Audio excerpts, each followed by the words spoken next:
and then draw the shape underneath. So that's how you do a rotation forwards. Doing it backwards is just a question of trial and error. So if this became this through a rotation, just muck around. So I'm going to guess that the point of rotation was there. Can I make that work? So can this square land directly on top of that if that's the center? That was a lucky guess. It's often more than one right answer for this. So let's just check I've got that right. So that's currently pointing up. If you swing like that,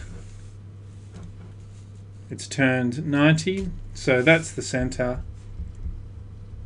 So it was 90 degrees anti-clockwise. Now there's often more than one right answer, as I said. Pretty sure we can make this point work as well. So if that's my center of rotation, here's my little stroke. Pretty sure I can make that turn. There we go. So you can also use that as a center, in which case it will be 180. And if it's 180, it doesn't matter whether it's clockwise or anti-clockwise, you get the same answer. So as is often the case with backwards questions, there's more than one right answer. So basically just do it by trial and error. Just lay down a random point, or a reasonably random point, and see if you can make a rotation that turns the original into the image. Finally, enlargements. Enlargement doesn't just mean make it bigger. It means make its lengths bigger. And this again is an example of where you do not move or do not do anything to the whole shape. You do something to points instead. So let's do this as an example. I'm going to enlarge this by a scale factor of 2, so you need to make it twice as long, and this is going to be the point of enlargement. So what you do is you lay down some symbols and you ask yourself, how far is that currently from the center of enlargement? It's currently 1 grid square. Well, now you make 2 grid squares. Do not add anything. Do not add 2 to this, so do not go over there.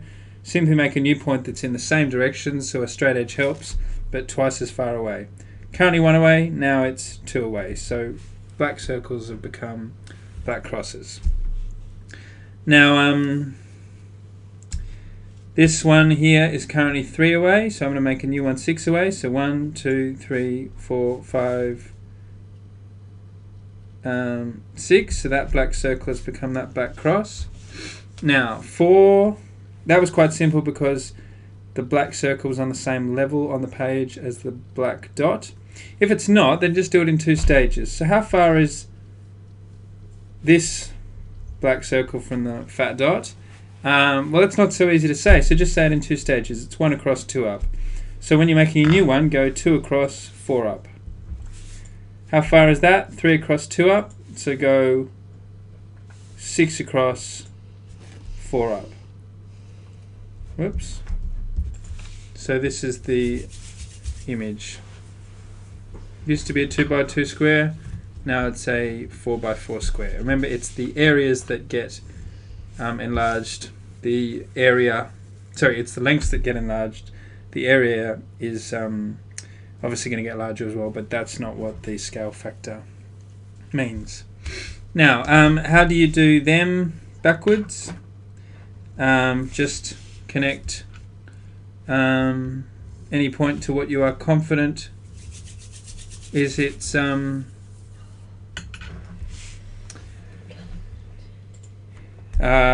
any point to what you are confident is its originator. So that point there,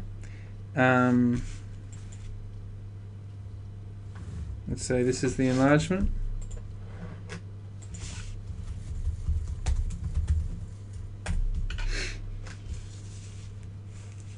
That's a bad example, sorry.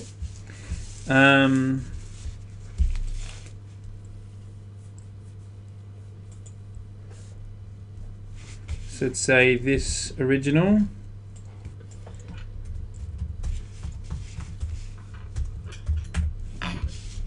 becomes this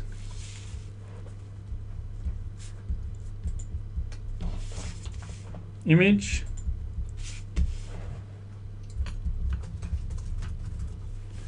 So that's the original and that's the image. Well, I'm pretty sure that that fat dot became that black cross. That fat dot became that black cross. All you need to do is be confident about two originators and their image points, and then you just draw a line connecting the image to the original. Do that twice, and wherever those lines connecting the original to the image cross, that must be your center of enlargement. Just so it's clear, what I'm explaining here is how to do a backwards question. If you're given the answer to an enlargement, your job is to say the center, which I've done by drawing two originator lines and seeing where they cross. And then you just compare the lengths. So it used to be it used to be 1 high, now it's 2 high, so the scale factor has to be 2. That's all that's required. Now finally, just a subtle thing about enlargements.